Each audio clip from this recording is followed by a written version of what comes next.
Bro, seroprevalence Amerika itu sudah di atas 49%. Gila banget nih negara. Informasi ini datang dari seorang sahabat yang 10 tahun terakhir mengajar di sebuah kampus ekonomi di sisi timur Amerika. Dialah yang mengajari Bosman tentang MMT, Modern Monetary Theory. Beliau juga sahabat dari Stephanie Kelton, pejuang konsep ekonomi modern MMT ini, di mana konsep MMT ini dipakai Amerika. Namun yang diajarkan di kampus beda dengan yang Amerika pakai. MMT juga dipakai di Tiongkok, Jepang, Jerman, Inggris, dan saat ini Turki serta Argentina mengadopsinya.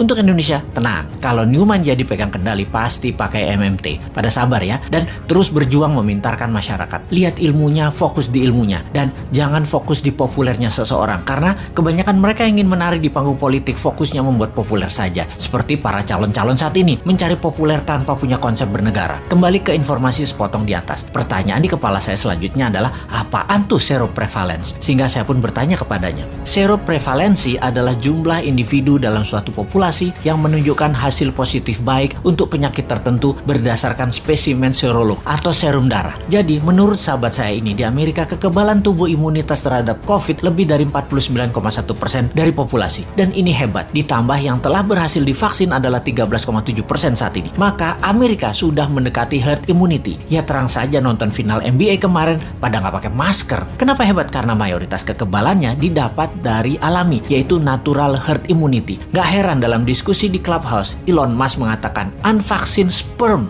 50 years from now are more precious than gold. Yang dalam arti sederhananya adalah sperma manusia yang tidak divaksin lebih tinggi nilainya dibanding harga emas 50 tahun lagi. Oke, wis jangan dipercaya omongan Elon Musk. Itu hanya omongan manusia oportunis. Sing bener pejabat saat ini, maha bener. Kita harus dukung terus demi utuhnya NKRI sampai masanya new mind tiba. Sing sabar ya. Kalau pandemi corona adalah bencana alam natural disaster, maka sesungguhnya kesembuhan alami adalah herd immunity natural juga untuk mengalahkannya. Sungguh, strategi yang terbaik adalah dari alam oleh alam. Kalau COVID adalah man-made disaster, ada dua strateginya. Nego dengan yang mengendalikan dan ikuti maunya mereka, atau tantang mereka, tantang perang puputan, tantang perang sampai mati. Pakai vaksin sendiri, pakai imunoterapi, pokoknya jangan pakai vaksin asing aja. Wani ora, kalau nggak berani ya seperti saat ini, ikuti aja protokol globalis. Dilanjut oleh teman saya tadi. Jadi kalau Amerika pakai vaksin mengatasi herd imunitas secara mayoritas itu hoax.